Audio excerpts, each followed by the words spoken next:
నమస్కారం VR news కి స్వాగతం. ఇక డీటెయిల్స్ చూస్తే గత జ్ఞాపకాలను నెమరు వేస్తూ కొత్త ఆశలకు ఊపిరిపోస్తూ అభ్యుదయం ఆకాంక్షిస్తూ జిల్లాలోని విఆర్ న్యూస్ వీక్షిస్తూ రోజు బేసికల్గా సమాజంలో ఉన్న ప్రతి ఒక్కరికి కూడా ఒక గురుతరమైన బాధ్యత ఉంటుంది. సమాజంలో ఉన్న ప్రతి మనిషికి ఒక గురుతరమైన బాధ్యత ఉండేటప్పుడు ఒక రాజకీయ పార్టీ పెట్టి రాజకీయ పార్టీ అధ్యక్షులుగా ఉండి సీఎం చేసిన వ్యక్తులు కానీ, ఎమ్మెల్యేగా చేసిన వ్యక్తులు కానీ, ఎంపీలుగా చేసిన వ్యక్తులు కానీ, మినిస్టర్లుగా పనిచేసిన వ్యక్తులకి కానీ, ఎస్పెషల్లీ గ్రామ వార్డు మెంబర్గా పనిచేసిన వ్యక్తికి కూడా ఒక సామాజిక బాధ్యత, ఒక సామాజిక స్పృహ అన్నది చాలా ఎక్కువ విలువలతో కూడిన రాజకీయాలు ఇవన్నీ కూడా ఆభరణాలుగా ఉండాల్సిన అవసరం. ఎందుకంటే ఈ మాట చెప్తున్నాను, కొన్ని కోట్ల మంది ప్రపంచంలో, మన రాష్ట్రంలో 5 కోట్ల మందికి పైగా జనాభా ఉంటే కేవలం 175 మందికే అధ్యక్ష అనే అవకాశాలు కూడా కల్పించారు ఈ రాష్ట్ర ప్రజలు. అంటే ఎంత బాధ్యతగా మనం ఉండాలి, ఎంతమందికి మనం ఇన్స్పిరేషన్ అయి ఉండాలి. మన మాట, మన నడవడిక, మన మాట తీరుతో పాటు మన బాడీ లాంగ్వేజ్ కూడా అవతల వాళ్ళకి ఒక ఇన్స్పిరేషన్లా ఉండే పరిస్థితిలో రాజకీయ నాయకులు ఉండే పరిస్థితి. అటువంటి పరిస్థితుల నుంచి ఈరోజు పరిస్థితులు ఎంతగా దిగజారిపోయాయంటే, ఎస్పెషల్లీ జగన్మోహన్ రెడ్డి గారు, అదేవిధంగా వాళ్ళ పార్టీ మనుషులు కానీ, వాళ్ళ పార్టీ కార్యకర్తలు కానీ చేస్తున్న వ్యవహారాలు చూస్తూ ఉంటే ఒక్కొక్కసారి రాజకీయాలు ఇంత దిగజారిపోయాయా అనిపిస్తూ ఉంటుంది. ఎందుకు ఈ మాట చెప్తున్నానంటే, రాజకీయ నాయకులని అభిమానించే వాళ్ళు చాలామంది ఉంటారు. అభిమానించే వాళ్ళే కాకుండా మనల్ని మార్గదర్శకంగా తీసుకునే వాళ్ళు కూడా చాలామంది ఉంటారు. అటువంటి పరిస్థితుల్లో మన బాడీ లాంగ్వేజ్, మన మాట తీరు, మన తాలూకా బిహేవియర్ అన్నీ కూడా వాళ్ళు అసెస్ చేస్తుంటారు. అటువంటి సందర్భంలో ఈరోజు ఒక మానవత్వం లేకుండా కనీసం రాజకీయం అతని తాలూకా రాజకీయ ఉద్దేశాల ధ్యేయంగా హింసను ప్రేరేపించడమే కాకుండా హింసను చేస్తూ తిరిగి దాన్ని సమర్థించుకునే పరిస్థితులు కల్పిస్తున్నా ఉంటే ఒక్కసారి నాకు నిజంగా నేను ఒక రాజకీయ నాయకురాలుగా ఉండినందుకు కొంచెం నేను కూడా ఒక్కొక్కసారి ఇబ్బందులు పడాల్సిన అవసరం వస్తుంది. ఎందుకంటే మనం సాధారణంగా పొదిరిలోని వైసీపీ కార్యకర్తలు అరాచకం చూసాం. అరాచకం చూసిన తర్వాత మళ్ళా వెంటనే రెంటపల్లి వెళ్ళాలి అనేసరికి మా డిపార్ట్మెంట్ వాళ్ళు కూడా, పోలీస్ డిపార్ట్మెంట్ వాళ్ళు కూడా చాలా క్లియర్గా నోటీసు సర్వ్ చేశారు. జగన్మోహన్ రెడ్డి గారు, మీ పర్యటనలో ఎంతమంది వస్తారు, ఎంతమందికి మేము, చాలా చిన్న రోడ్ అది, 10 ఫీట్ రోడ్ అది, ఆ 10 ఫీట్ రోడ్లోకి వెళ్ళేటప్పుడు ఎంతమంది వెళ్తారు, సో మీరు ఇంతమంది వరకు వస్తేనే మేము అలౌ చేస్తాం. మీ క్యాన్వాయ్తో పాటు ఒక 3 వెహికల్స్, వాటితో పాటు ఒక 100 మంది కార్యకర్తలు, వీళ్ళు వస్తేనే మేము అలౌ చేయగలం, వీళ్ళు వస్తేనే మేము ప్రొటెక్షన్ కూడా ఇవ్వగలము, కాబట్టి మీరు దీన్ని అర్థం చేసుకోండి అని చెప్పి అక్కడున్న ప్రతి నాయకుడికి కూడా నోటీసులు అనేవి సర్వ్ చేశారు, ఇన్ఫర్మేషన్ అనేది సర్వ్ చేశారు. ఆఫ్ కోర్స్ అయిపోయింది. అవసరమైన అయినప్పటికీ కూడా వాళ్ళని చుట్టుపక్కల నియోజకవర్గాల నుంచి వేల కొద్దీ ఈరోజు రేపు ఇంతమంది రావాలి, అంతమంది రావాలని వాళ్ళు వాట్సాప్ గ్రూప్లో పెట్టుకున్న తర్వాత మాకున్న ఇంటెలిజెన్స్ రిపోర్ట్ ప్రకారం వీళ్ళందరూ మొబిలైజ్ చేస్తున్నారన్న సంగతి తెలిసి అతనికి Z+ సెక్యూరిటీ అనే వ్యక్తిగా అతనికి ఇవ్వాల్సిన సెక్యూరిటీని ప్రాపర్ వేలో మేమందరం కూడా మేము ఇవ్వగలిగాం, ఇచ్చాం కూడా. ఇచ్చిన తర్వాత మనం చూస్తే ఆ జగన్మోహన్ రెడ్డి షో చేశాడు, ఒక రోడ్ షో చేశారు. అతను వెళ్ళేదేమో ఒక పరామర్శకి వెళ్తున్న వ్యక్తి రోడ్ షో చేస్తున్నాడు. ఇంచుమించుగా అతని ఇంటి దగ్గర నుంచి, తాడేపల్లిలో అతని ఇంటి దగ్గర నుంచి 10:30కి స్టార్ట్ అయిన వ్యక్తి సాయంత్రం 4 గంటలకి ఆ రెంటపల్లి వెళ్ళారంటే ఒకసారి ఆలోచన చేయండి, ఎంత స్లోగా మూవ్ అయ్యి ఎంత రోడ్ షో చేసుకుని ఆయన వెళ్ళారో ఒక్కసారి జనాలు కూడా అర్థం చేసుకోవాలి. ఈ నేపథ్యంలో అతను రోడ్ షో చేసుకుంటూ, అందరికీ అభివాదాలు చేసుకుంటూ, అందరి దగ్గర నవ్వుతూ షేక్ హ్యాండ్లు ఇస్తూ ఆయన వెళ్తూ ఉంటే దారిలోని అతని కార్యకర్త, అతని సింపథైజర్, అంటే వాళ్ళ పార్టీ సింపథైజర్, పార్టీ కార్యకర్త కనీసం వెహికల్కి కింద పడిపోయి టైర్ కింద పడ్డాడు అన్న సంగతి తెలిసి కూడా అతను కనీసం బండి ఆపకుండా ఆ బండిని అలా ఆ పక్కనున్న వ్యక్తిని కనీసం పక్కన తీసి, నేనేమంటానంటే ఆ బండి కింద పడిపోయాడు వ్యక్తి, ఆ వ్యక్తిని తీసి ఇమీడియట్గా 108కో దేనికో ఫోన్ చేసి అంబులెన్స్లో పంపిస్తే కనీసం మనిషి బతికేవాడేమో. ఎంత అంటే దాన్ని ఏ పదాలు ఉపయోగించుకోవాలో కూడా అర్థం కావట్లేదండి. ఎంత నిరంకుశంగా, కనీసం దయ జాలి లేకుండా ఆ వ్యక్తిని అలాగే ఈడ్చి ముళ్ళ పొదల్లో పడేశారు. తర్వాత అతన్ని చూసి పోలీస్ డిపార్ట్మెంట్ వాళ్ళు 108కి ఫోన్ చేసి ఇమీడియట్గా డిపార్ట్మెంట్ వాళ్ళు హాస్పిటల్కి పంపిస్తే హాస్పిటల్కి వెళ్ళిన తర్వాత అతను చనిపోయాడు. చనిపోయాడని డాక్టర్స్ చెప్పడం జరిగింది. కనీసం అతను ఆ కార్ కింద పడిన తర్వాత అయినా ఇమీడియట్గా హాస్పిటల్కి పంపించి ఉంటే ఆ మనిషి బతికేవాడు కదా. అంటే ఇంత దారుణంగా, ఇంత దాన్ని ఏమంటారంటే కనీసం జాలి దయ లేకుండా కూడా మనుషులు ఉంటారా? మనిషి జన్మకి ఒక అర్థం ఉంటుంది. దేనంటే ఒక జాలి దయ ఎమోషన్స్ ఇవన్నీ ఉంటాయి. ఏ ఎమోషన్స్ లేని కాకి లాంటి ఒక కాకి చచ్చిపోతే 100 కాకులు వస్తాయి. ఒక రోడ్డు మీద ఒక కుక్క చచ్చిపోతే 4-5 కుక్కలు వచ్చి కనీసం తీసి పక్కన పెట్టినంత వరకు అక్కడే చుట్టూ తిరుగుతూ అరుస్తూ ఉంటాయి. అలాంటిది సాటి మనిషి, దట్టు వైసీపీ కార్యకర్త, నీ మీటింగ్ గురించి, నీ ర్యాలీ గురించి నువ్వు పిలిస్తే వచ్చినవాడు దళితుడు, నీ కారు కడ్డంగా నీ కారు టైర్ కింద నలిగిపోతే తీసి హాస్పిటల్కి లేనంత దౌర్భాగ్యమైన పరిస్థితిలో ఈరోజు జగన్మోహన్ రెడ్డి ఉన్నాడా? అంత నిర్దయగా జగన్మోహన్ రెడ్డి ఉన్నాడా? అంటే అతనికి జగన్మోహన్ రెడ్డి రాజకీయ లబ్ధి తప్పించి మనుషుల ప్రాణాలంటే లెక్కలేదా? ఇంత ఉన్మాద పరిస్థితిలో కూడా రాజకీయ నాయకులు ఉంటారా? నిజంగా నాకైతే చాలా ఆశ్చర్యం అనిపిస్తుందండి. ఇలాంటి సిచ్యువేషన్ నుంచి తన నిర్లక్ష్యంగా 2 చనిపోయారు. అతని నిర్లక్ష్య కారణంగా ఆ రోజు సింగయ్య, మళ్ళీ ఇంకొక అబ్బాయి రెడ్డి, 2 చనిపోయారు. 2 చనిపోయినా కూడా తన పర్యటన కొనసాగిస్తూనే ఉన్నాడు. విషయం ఏంటంటే ఇందులోని మనందరం కూడా ఆలోచించాల్సింది ఏంటంటే, సంవత్సరం క్రితం బెట్టింగ్ ద్వారా డబ్బులు కోల్పోయి ఆత్మహత్య చేసుకున్న, ఇక్కడ మీరు అర్థం చేసుకోవాలి, సంవత్సరం క్రితం జూన్ 4th అతను ఆ బెట్టింగ్లో పోయి జూన్ 9వ తారీఖున ఎప్పుడో చనిపోయిన వ్యక్తి, 2024లో చనిపోయిన వ్యక్తికి సంవత్సరం తర్వాత పరామర్శ చేయటానికి ర్యాలీగా వెళ్తూ ఉంటే మధ్యలో దారిలో 2 ప్రాణాలు పోతే ఆ 2 ప్రాణాల గురించి ఆలోచన చేయకుండా సంవత్సరం ముందు పోయిన ప్రాణం గురించి ఒక విగ్రహం కట్టించి ఆ విగ్రహానికి దండేయడానికి వెళ్ళాడంటే ఒక్కసారి ఆలోచించండి అతని తాలూకా నైజం ఎలాంటిదో. ఇదే సేమ్ పందాలో వాళ్ళ బాబాయ్ హత్య గురించి ఒకసారి మనం ఆలోచన చేసుకుంటే, గొడ్డలి వేటు గురించి ఒక్కసారి మనం ఆలోచన చేసుకుంటే పరిస్థితి ఏంటనేది ఆలోచించవచ్చు. కోడికత్తి డ్రామా, ఆ దళిత బిడ్డ ఈ రోజుకి కూడా ఆ స్త్రీని ఇప్పటికీ కూడా ఇబ్బందులు పడుతూనే ఉన్నాడు. గులకరాయి డ్రామా, అంటే ఏదో రకంగా అంటే సీఎం కుర్చీలో కూర్చోవాలనే ధ్యాస తప్పించి మానవత్వం లేకుండా చేసే పరిస్థితి ఈరోజు మనందరికీ కూడా కనిపించే పరిస్థితి వస్తుంది. నేనేమంటానంటే అప్పటికీ కూడా ఇంకా సమర్థించుకోవడం ఎంత దారుణంగా సమర్థించుకుంటున్నాడంటే, వాళ్ళ నాయకులందరూ బయటకు వచ్చి ఇదేదో మార్ఫింగ్ చేశారు, ఇలా చేశారు, అలా చేశారని క్లియర్గా వీడియోలో కనిపిస్తుంది. సింగయ్య అనే దళితుడు ఆ కారు కింద పడి నలగడం క్లియర్గా కనిపిస్తూ ఉంది. ఇటువంటి పరిస్థితుల్లో కూడా కనీసం ఆపకుండా వెళ్ళిపోయే పరిస్థితి కనిపించింది. అంటే చాలామంది జగన్మోహన్ రెడ్డి గురించి అతను మాట్లాడితే బయటకు వచ్చి విలువలు, నీతి, నిజాయితీ, జాలి, దయ ఇలాంటి పదాలు కొన్ని జగన్మోహన్ రెడ్డి నోట్లోంచి రాకూడదండి. ఎందుకంటే ఈరోజు అటువంటి ఆ మాటలు మాట్లాడడానికి కూడా పూర్తిగా అర్హత లేనివాడు జగన్మోహన్ రెడ్డి. అటువంటి వ్యక్తి ఈరోజు పైగా దాన్ని సమర్థించుకోవడం ఏంటి? నిజంగా యాక్సిడెంటల్ పడ్డాడు అనుకుంటే వెంటనే బయటకు తీసి ఒక హాస్పిటల్కి పంపించుంటే ఒక నిండు ప్రాణం బతికేది. ఈరోజు ఆ కుటుంబానికి సింగయ్యని తీసుకొచ్చి ఇవ్వలేడు కదా. ఆయనైతే చక్కగా ప్రయాణం అంతా చేసుకుని ఆ విగ్రహం ఆవిష్కరణ చేసుకుని మళ్ళీ ఇంటికి వచ్చి హ్యాపీగా కూర్చున్నాడు. 2 ప్రాణాలు పోయినాయి, ఆ 2 ప్రాణాలను తీసుకొచ్చి ఇచ్చేవాడు కాదు కదా. అంటే బయటకు వచ్చి ఒక అతను అంటాడు, ఎవడో మా కార్యకర్తే కదా చచ్చిపోయాడు. అరే మీ కార్యకర్త చచ్చిపోయిన మనిషి, అక్కడ మనిషి చనిపోయాడన్న సంగతి మీకు ఎందుకు గుర్తు రావట్లేదు? ఆ మనిషి చనిపోవడానికి కారణం ఆ నాయకుడే అన్న సంగతి ఎందుకు గుర్తు రావట్లేదు? మళ్ళీ పైగా దాన్ని సమర్థించుకునే పరిస్థితి మనం అందరం కూడా చూస్తూ ఉంటే సమాజంలోని హింసని ప్రేరేపించే పరిస్థితి. ఎంత దారుణంగా హింసని ప్రేరేపిస్తున్నాడండి. అంటే ఒక నేరస్తు చాలా సందర్భాల్లో గౌరవ చంద్రబాబు నాయుడు గారు ఒక మాట అంటారు, సీఎం గారు ఒక మాట అంటారు, రాజకీయ ముసుగులో ఉన్న ఒక నేరస్తుడు. ఎస్, ఆ పదానికి ప్రాపర్ యాప్ట్ ఎవరంటే జగన్మోహన్ రెడ్డి. ఒక రాజకీయ నేపథ్యం ఉన్న వ్యక్తి రాజకీయ ముసుగులో ఉంటే ఎలాంటి అనర్థాలు దారితీస్తాయో ఇప్పుడు జగన్మోహన్ రెడ్డి పర్యటనలు కూడా అలాగే మనం చూస్తున్నాం. మీరు ఒకసారి అబ్జర్వ్ చేయండి, సత్యసాయి జిల్లాకి ఒక పరామర్శకి పోయాడు. ఆ రోజు అలాగే హెలికాప్టర్ దగ్గర రచ్చ చేశారు వైసీపీ కార్యకర్తలు. తర్వాత హెలికాప్టర్ ఏదో పని చేయట్లేదు, ఏదో సాంకేతిక లోపం ఉందని బై రోడ్ వెళ్తూ ఓ పెద్ద రోడ్ షో చేసుకొని వెళ్ళాడు. తర్వాత మనకి పొదిలి వెళ్ళారు, రైతుల గురించి అని చెప్పేసి వెళ్ళారు. ఆ రోజు అదే టైంలో జరిగిన కృష్ణంరాజు ఇన్సిడెంట్ సంబంధించి సాక్షి టీవీలో అమరావతి మహిళల గురించి తప్పుడుగా మాట్లాడారని అక్కడ పక్కన ఎవరో ఒక చిన్న ధర్నా చేస్తూ ఉంటే ప్లకార్డ్స్ పట్టుకుంటే వైసీపీ కార్యకర్తలు పోలీసులను కూడా రాళ్ళు ఇచ్చి కొట్టే పరిస్థితి కనిపించింది.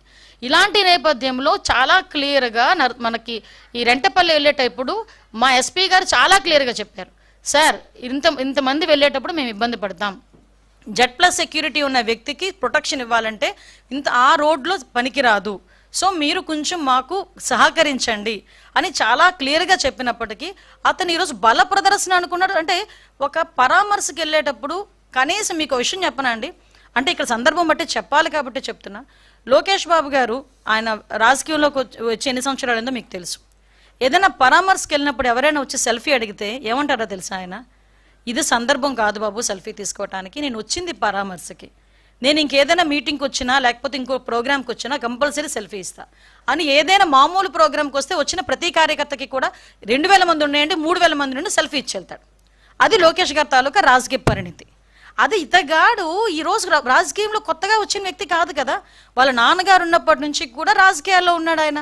వాళ్ళ నాన్న ఒక ముఖ్యమంత్రి చేసిన వ్యక్తి, ఈయన రాజకీయాల్లోకి వచ్చి ఇంచుమించు 15 సంవత్సరాల పైన 20 సంవత్సరాల పైన అయింది.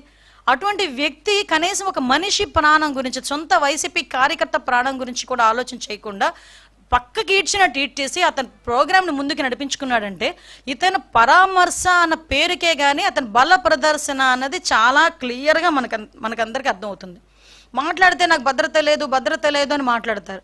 మేము ఎంత క్లియర్గా Z+ సెక్యూరిటీ అనే పర్సన్కి ఎంత భద్రత ఇవ్వాలో అంత భద్రత కూడా పోలీస్ డిపార్ట్మెంట్ వాళ్ళు ఇస్తున్నారు. ఈవెన్ దో ఆయనకి ఇచ్చిన బుల్లెట్ ప్రూఫ్ వెహికల్ కూడా ఆయనకి ప్రతిరోజు ఆయన దగ్గర ఉంటుంది, కానీ ఆయన ఎక్కరు బుల్లెట్ ప్రూఫ్ వెహికల్.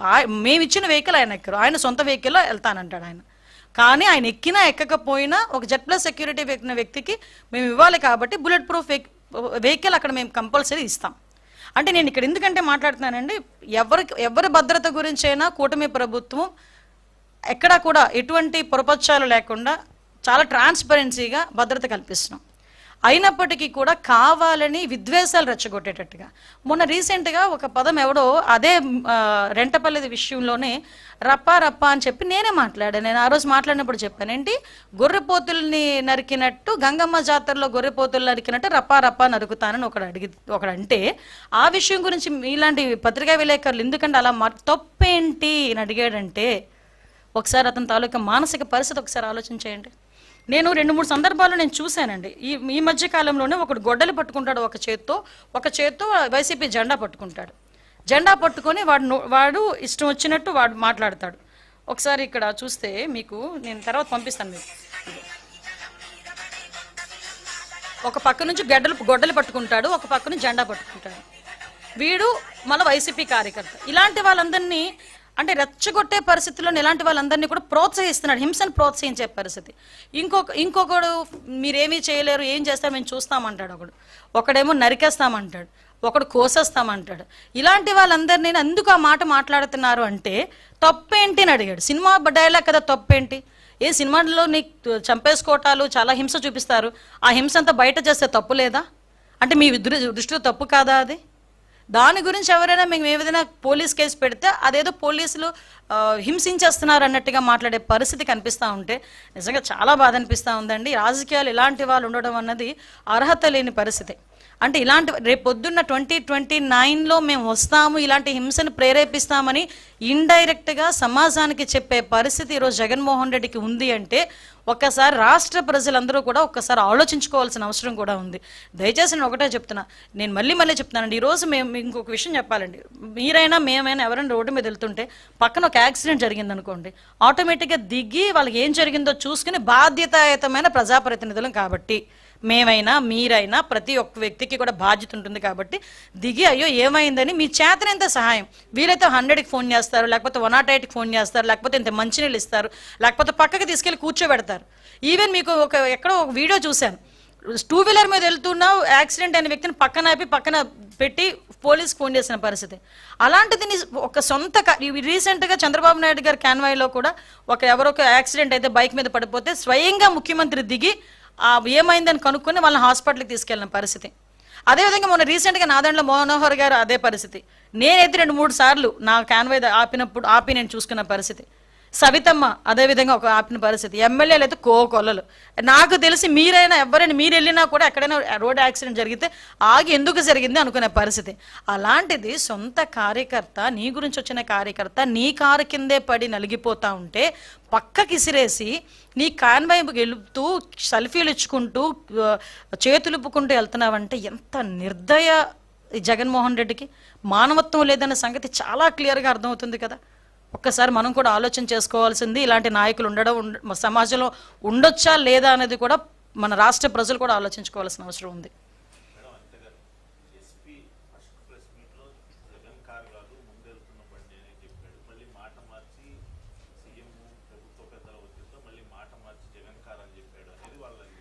క్లియర్లీ ఇక్కడ మీరు ఒకసారి అర్థం చేసుకోవాలండి.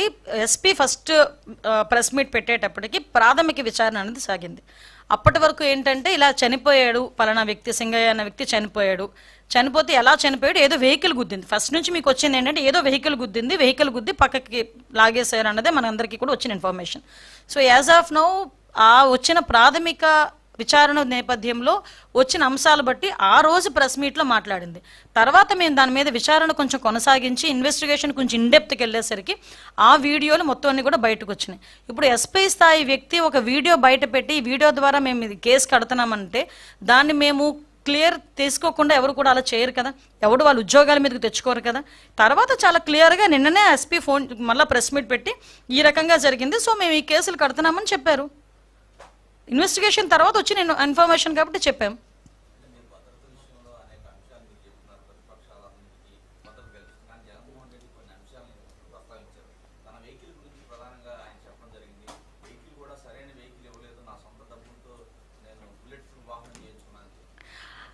ఏమంటే వెహికల్స్ గురించి ఆయన మాట్లాడకూడదు, ఎందుకంటే లాస్ట్ 5 సంవత్సరాల్లోనే కూడా ఒక్క వెహికల్ కూడా కొనకుండా గడిపేశాడు. పోలీస్ వ్యవస్థను ఎంత నిర్వీర్యం చేశారో మనందరికీ తెలుసు. కానీ ఉన్న వెహికల్స్లోని కూడా ద బెస్ట్ వెహికల్నే ఆయనకి పంపించడం జరుగుతుంది. ప్రతిరోజు ఆయన ఇంటి దగ్గర మా బుల్లెట్ ప్రూఫ్ వాహనం, ఆ డ్రైవర్ కూడా పోలీస్ డిపార్ట్మెంట్కి సంబంధించిన డ్రైవర్ ఉంటాడు కంపల్సరీగా. Z+ సెక్యూరిటీకి సంబంధించి ఏదైతే మేము చేయాలో అన్నీ కూడా మేము చేస్తాం.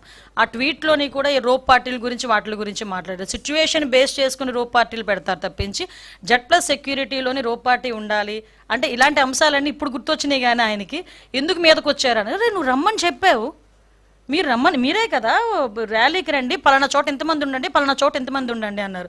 అక్కడ ఒక ప్రాణం పోయిందని తెలుసుకొని ఇంచుమించుగా నరసరావుపేట దాటిన తర్వాత పోలీసులు ఆంక్షలు విధించి కాసేపు మిగతా వెహికల్స్ వెళ్లకుండా ఆపితే అంబటి రాంబాబు గారు ఎంత సీన్ క్రియేట్ చేశారండి అక్కడ. ఆ పక్కన స్టాపర్స్ని తీసి పడేసి లాగి పడేసి పోలీసులను తోసేసి, అది మీ నాయకుడి రక్షణ గురించే కదా మేము ఇక్కడ వీళ్ళందరినీ ఆపుతున్నాం. ఆల్రెడీ ఒక ప్రాణం పోయింది అక్కడ, 2 ప్రాణాలు పోయినాయి అక్కడ. కొంచెం ఆగండి, అతను వెళ్ళి పరామర్శించి ఆ విగ్రహం ఆవిష్కరణ చూసుకొని వెనక్కి వస్తారంటే ఒక్కరు వినలేదే. ఇక్కడే కాదండి, పొదిలిలో కూడా అదే పరిస్థితి, సత్యసాయి జిల్లాలో కూడా అదే పరిస్థితి. అంటే ఆయన ఏం చేస్తారంటే ఉన్మాదుల్లో ఉన్న వాళ్ళ కార్యకర్తలను రెచ్చగొడుతూ ఆయన మీదకు తీసుకొచ్చుకుంటున్నారు. ఈరోజు అతనికి బాధ్యత లేదా? ఈరోజు ప్రతిపక్షాల గురించి మాట్లాడతారు. ఆ రోజు మేము ప్రతిపక్షాలు ఉండేటప్పుడు ఏ రకంగా చేశారో ఆయనకి గుర్తు రాలేదా? ఆయనకి ఇందాక నేను ఏదో ట్వీట్ పెట్టారని చెప్పారు, మేము ఆంక్షలు విధించామా అని అడిగారంట. నిజంగా ఒకసారి జగన్మోహన్ రెడ్డి గారు ప్లీజ్, నేను ఇంతకన్నా గట్టిగా మాట్లాడలేకపోతున్నాను, ఎందుకంటే నాకు జాలనిపిస్తుంది మిమ్మల్ని చూస్తూ ఉంటే. ఆంక్షలు విధించామా అనే ముందు ఒక్కసారి లాస్ట్ 5 years జరిగిన సిచ్యువేషన్స్, చలో ఆత్మకూరు అని చెప్పి ఒకటి పెడితే సాక్షాత్తు చంద్రబాబు నాయుడు గారి ఇంటి గేటుకి తాడులు కట్టిన పరిస్థితి మీరు మర్చిపోయారా అండి? వైజాగ్ పర్యటనకి చంద్రబాబు నాయుడు గారు వెళ్తే ఎయిర్పోర్ట్లోనే చంద్రబాబు నాయుడు గారిని మమ్మల్ని అందరినీ ఆపేసి మీకు వైసీపీ కార్యకర్తల చేత నానా మాటలు మాట్లాడించి నానా మాటలు దూషించి మమ్మల్ని అందరినీ కూడా ఎలా రోడ్డు మీద కూర్చోబెట్టారో మర్చిపోయారా అండి? ఇదే చంద్రబాబు నాయుడు గారు ప్రతిపక్ష నేత హోదాలో ఆయన ఇప్పుడు ప్రతిపక్ష నేత. ఈరోజు మీరు కాదేమో ప్రతిపక్ష హోదా లేదు మీకు, కానీ ఆయన ఆ రోజు ప్రతిపక్ష పార్టీ హోదాలో ఆ రోజు నాయకుడిగా తిరుపతి వెళ్తే, అదే తిరుపతి ఎయిర్పోర్ట్ నుంచి బయటికి కూడా రాకపోతే తిరుపతి విమానాశ్రయంలో ఆయన కూర్చొని ధర్నా చేసిన పరిస్థితి మీరు మర్చిపోయారా? లోకేష్ బాబు గారు పాదయాత్ర చేస్తే ఆయన పట్టుకున్న మైక్ని తీసుకొని తీసుకెళ్ళిపోయారు, ఆయన నుంచున్న స్టూల్ని తీసుకెళ్ళిపోయారు, ఆయన గురించి ఏదైనా స్టేజ్ కడితే స్టేజ్ని ఇప్పేశారు. అంటే ఇవన్నీ మీరు ఎలా మర్చిపోయారు? అది కాక మా పార్టీ ఆఫీసుల మీద దాడులు, ఇవన్నీ మేము ఏదైనా కార్యక్రమానికి వెళ్తే మీరు ఇచ్చిన ఆంక్షలు ఇవి.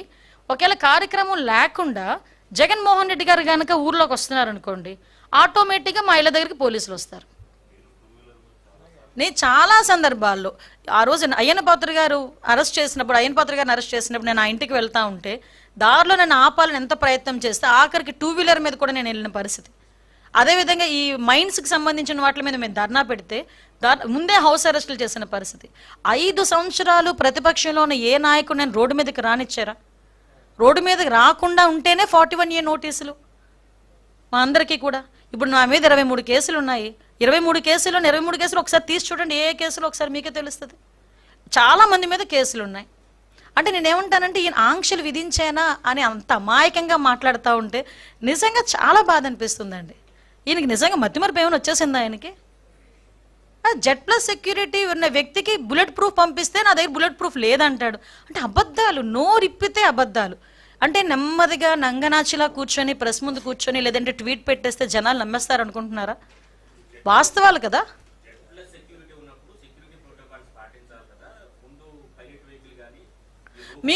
మీకు వీడియో పెడతానండి. ఆయన బయటికి వెళ్ళేటప్పుడు, ఆయన ఇంటి నుంచి బయటకు వచ్చేటప్పుడు, ట్వీట్లో అన్నారు, నేను అదే చెప్తున్నా. ఆయన ట్వీట్ పెట్టేటప్పుడు ట్వీట్లో అబద్ధాలు ఉంటాయి, ఆయన ప్రెస్ మీట్ కూర్చొని మాట్లాడేటప్పుడు అందులో అబద్ధాలు ఉంటాయి. అవి వాస్తవాలు మేము చెప్పాలి కాబట్టి మీకు చాలా క్లియర్గా చెప్తున్నా. జగన్మోహన్ రెడ్డి ఇంటి నుంచి బయటకు వచ్చిన తర్వాత ఆయన మళ్ళీ ఏదైనా ప్రాబ్లం ఫేస్ అవుతుందేమోనని, జనాలు ఎక్కువ మంది వస్తారు కదా అని ఆయన జెడ్+ సెక్యూరిటీ అనే వ్యక్తిని 3 వెహికల్స్ ముందు పైలట్ వెళ్ళినాయి. అందులో ఒక DSP కూడా ఉన్నాడు. 3 వెహికల్స్ వెళ్ళినాయని పైలట్. ఎందుకు నేను ఇంత మాట్లాడుతుంది? ఫస్ట్ నేను వెహికల్ వీడియో చూశాను. 3 వెహికల్స్ నేను చూసుకున్నా ఎన్ని వెహికల్స్ వెళ్తున్నాయి ముందు. నేను పైలట్, ఎస్కార్ట్ కాక ఇంకో 2-3 వెహికల్స్ ఎక్స్ట్రాగా మేము పంపించుకున్నాం. అరే మీరు కంట్రోల్ చేయాల్సిన మీ కార్యకర్తలు మీరు కంట్రోల్ చేయకుండా అది ఒకటేనండి నేను చెప్తున్నాను. మాట్లాడితే మా భద్రత గురించి మాట్లాడుతున్నారు. అరే నీ వెనకాతల నుంచి అన్ని ఒకడు రపా మన కోస్తానంటే నువ్వెందుకు మాట్లాడలేకపోయావు ఆ రోజు? అదెందుకు ఆలోచన చేయట్లే? అది సొసైటీ ఇప్పుడు నీ భద్రత గురించి ఆలోచిస్తున్నావు. నీ కార్యకర్త వల్ల సమాజానికి థ్రెట్ ఉంది ఈరోజు. ఆ సొసైటీ భద్రతని ఎవరు కాపాడతాడు? నీ కార్యకర్త నీ ర్యాలీలో నుంచొని రప్పా నరుకుతానని ఒకడంటాడు, కోసేస్తాను ఒకడంటాడు, రాజారెడ్డి రాజ్యాంగం మళ్ళీ తిరిగి రాస్తామని ఒకడంటాడు. ట్వీట్లు ఫేస్బుక్లో నోటుకొచ్చినట్టు పెడతాడు. ఒకడు గొడ్డలు పట్టుకుంటాడు, ఒకటి వేట కొడవలు పట్టుకుంటాడు.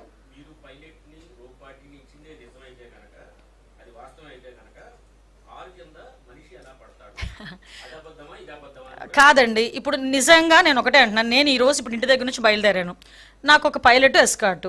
ఎంతసేపు బయలుదేరుతాను? మీకు ఎందుకు ఫోన్ చేశాను? ఒక 10 నిమిషాల్లో నేను వచ్చేసాను. అంటే పలానా టైం నుంచి పలానా డిస్టెన్స్కి నేను రావడానికి ఒక 10 మినిట్స్ పడుతుంది కాబట్టి నేను అంత ఎగ్జాక్ట్గా చెప్పుకుంటున్నాను.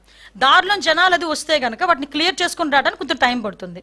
కానీ ఇతగాడు ఏం చేస్తున్నాడంటే జనాలందరినీ మా పోలీసులు ఎవరైనా గట్టిగా రోప్ పార్టీ పట్టుకుని ఆపారు అనుకోండి, పోలీసులు ఏంటది దాన్ని ఏమంటారు, ఏదో మమ్మల్ని ఇబ్బంది పెట్టేస్తున్నారు, పోలీసులు వైఖరి నశించాలి అని మాట్లాడతారు. ఈరోజు మీ వాళ్ళేమో ఎలాగో నిజంగా చెప్తున్నా, ఈ మాట అనకూడదు, ఒక ఉన్మాదుల్లో రప్పించుకుంటున్నారు. మీరు రప్పించుకొని ఒక రోప్ పార్టీ పెట్టి, అంటే 90 కిలోమీటర్లు నేను రోప్ పార్టీ పెట్టగలనా? ఊర్లోకి రాగానే అతను దిగితే రోప్ పార్టీ పెట్టగలరు ఎవరైనా?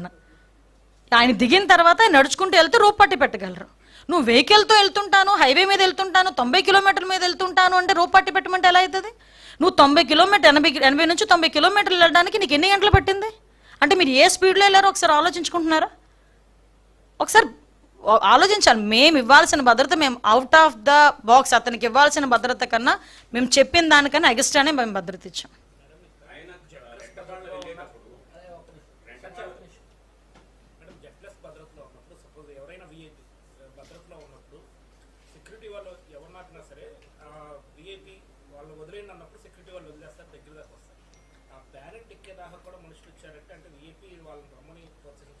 ఎగ్జాక్ట్లీ. ఇప్పుడు మీరు వచ్చిన తర్వాత అతను షేక్ హ్యాండ్ అంటే అతన్ని ఎలాగ క్రియేట్ చేసుకుంటారంటే, ఒకటండి బ్లెండర్గా ఒకటే మనం ఆలోచించుకోండి. అతను వెళ్ళేది ఒక పరామర్శకి వెళ్ళేటప్పుడు అంత ర్యాలీ అవసరమా? అంత బల ప్రదర్శన అవసరమా? నీ కార్యకర్త చనిపోయాడు, విగ్రహం పెట్టుకున్నావు, ఎందుకు చనిపోయాడో తెలియదు, బెట్టింగ్లో చనిపోయాడో ఏ విషయంలో చనిపోయాడో విగ్రహం పెట్టావు, ఆ విగ్రహాన్ని ఆవిష్కరించడానికి వెళ్ళావు, ఆ కుటుంబాన్ని పరామర్శించడానికి వెళ్ళినప్పుడు బల ప్రదర్శన దేనికి? బల ప్రదర్శన చేస్తూ 4-5 గంటలు 5 గంటలు నువ్వు హైవే మీద నెమ్మదిగా నీ జనాలందరితో వెళ్తానంటే ఎంతమంది ప్రజలకు ఇబ్బంది కలుగుతుంది? అది ఎందుకు ఆలోచన చేసుకోవట్లేదు? ఈరోజు మాట్లాడితే పోలీసులు భద్రత ఇవ్వలేకపోయారు, పోలీసులు అంతకు మించి మాకు పరిధి మించి దాటి ఈరోజు భద్రత ఇచ్చాం. ఈరోజు అంతవరకు కాదండి, నీ వెహికల్ కింద మనిషి పడితే సెన్స్ తెలీదా?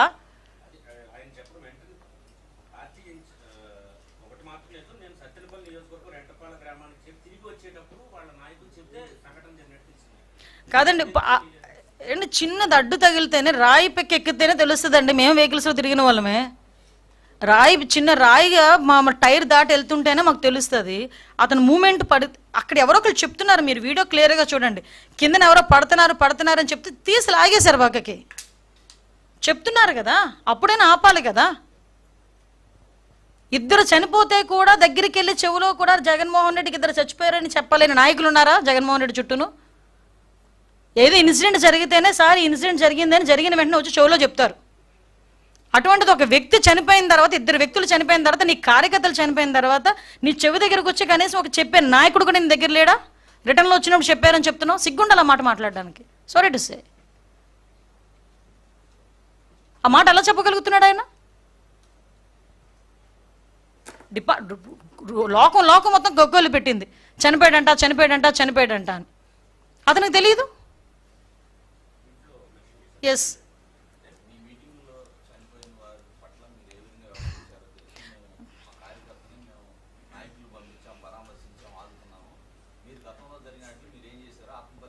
ఎగ్జాంపుల్ చెప్తానండి. కందుకూరులో అనుకుంటా చంద్రబాబు నాయుడు గారి మీటింగ్కి ఒక ఇన్సిడెంట్ జరిగింది. 8 మంది ఎంతమందో అక్కడ ప్రాణాలు కోల్పోవటం జరిగింది. ఇమీడియట్గా మీటింగ్ ఆపేశారు. మీటింగ్ ఆపి అంతమంది ఇంటికి కూడా సాక్షాత్తు చంద్రబాబు నాయుడు గారు వెళ్ళి పరామర్శించి వాళ్ళకి పార్టీ తరపున ఎక్స్గ్రేషియా ఇచ్చి ఆ కుటుంబాన్ని ఆదుకోమని చెప్పి ఆ పిల్లల్ని కూడా ఎన్టీఆర్ మోడల్ స్కూల్లో చదివిస్తానని చెప్పి, అందులో కొంతమంది చదువుకునే పిల్లలు ఉంటే వాళ్ళందరికీ చదివిస్తానని చెప్పి హామీ ఇచ్చి ఇప్పుడు చదివించుకుంటూ ఈరోజు వచ్చారు. నెక్స్ట్ మీటింగ్ ఆ ఊర్లో పెట్టలే, నెక్స్ట్ కావలికి షిఫ్ట్ అయిపోయారు. నెక్స్ట్ మీటింగ్ పెట్టేటప్పుడు ఇమీడియట్గా హాస్పిటల్కి వెళ్ళడమే కాదు, వాళ్ళ ఇంట్లోకి ప్రతి ఒక్కరి ఇంట్లోకి వెళ్ళారు, మీటింగ్ క్యాన్సిల్ చేశారు. అదండి నాయకుడుకున్న నిబద్ధత. అంతే తప్పించి చనిపోతే చనిపోనియండి, మా పనులు మేము చేసుకుంటాము, మా బల ప్రదర్శన మేము చేసుకుంటామని ఏ రోజు చంద్రబాబు నాయుడు గారు లేరు. మీకు ఇక్కడ ఎగ్జాంపుల్ కూడా చెప్పాలి. రీసెంట్గా మా టీడీపీ నాయకుడే భారతీరెడ్డి గారి గురించి ఒక మాట మాట్లాడారని ఇమీడియట్గా అరెస్ట్ చేసిన పరిస్థితి. అరే, నీ పక్కన ఉన్నవాడు నేను రపారపా కోస్తానంటే తప్పేంటి అని అడుగుతాడు ఈరోజు జగన్మోహన్ రెడ్డి. ఈ కోసేస్తానంటే తప్పేంటి అని అడుగుతాడు. అంటే ఇతనికి నరుకుడు నైజం ఇతనికి ఉంది, అది వేరే విషయం. కానీ సొసైటీలో మనం ఉన్నాం కదా, బాధ్యతాయుతమైన పొజిషన్లో ఉన్నాం కదా, మినిమం రెస్పాన్సిబిలిటీ ఫీల్ అవ్వాలి కదా, అది మేము అడుగుతున్నాం.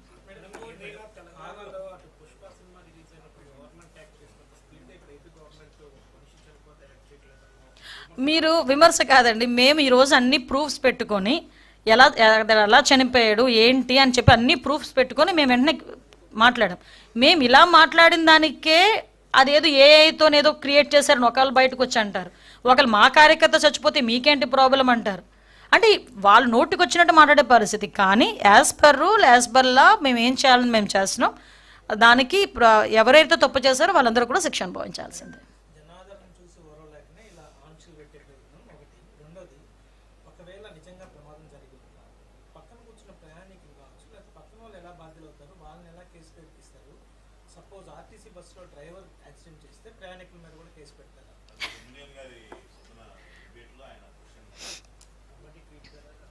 అండ్ ఒకటి ఇప్పుడు విషయం ఏంటంటే, మనకి సాధారణంగా ఏదైనా రోడ్ యాక్సిడెంట్ జరిగింది, మీరు ఏ కేసులైనా తీసుకోండి, రోడ్ యాక్సిడెంట్ జరిగినప్పుడు ఎవరు డ్రైవ్ చేస్తున్నారు అన్నది ఒకటి, అదైనా A1.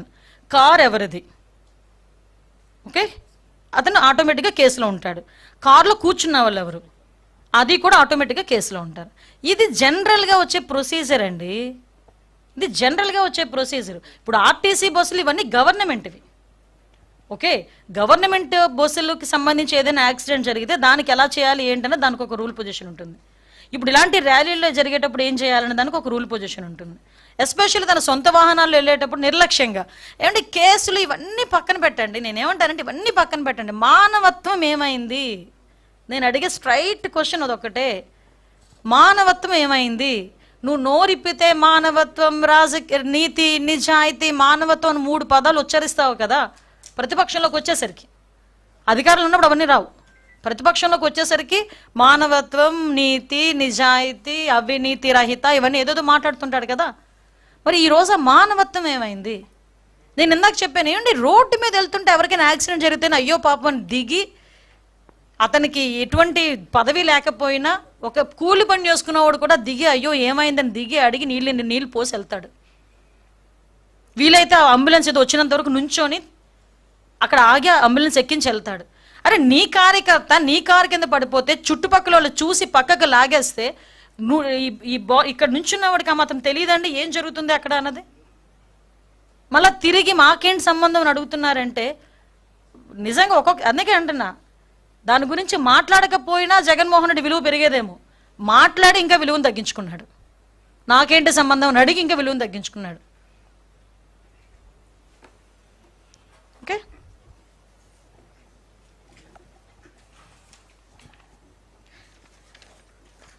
అన్నిటికీ మించి ఆంక్షలు మేము పెట్టామా అని అడగడమే చాలా విడ్డూరంగా ఉంది.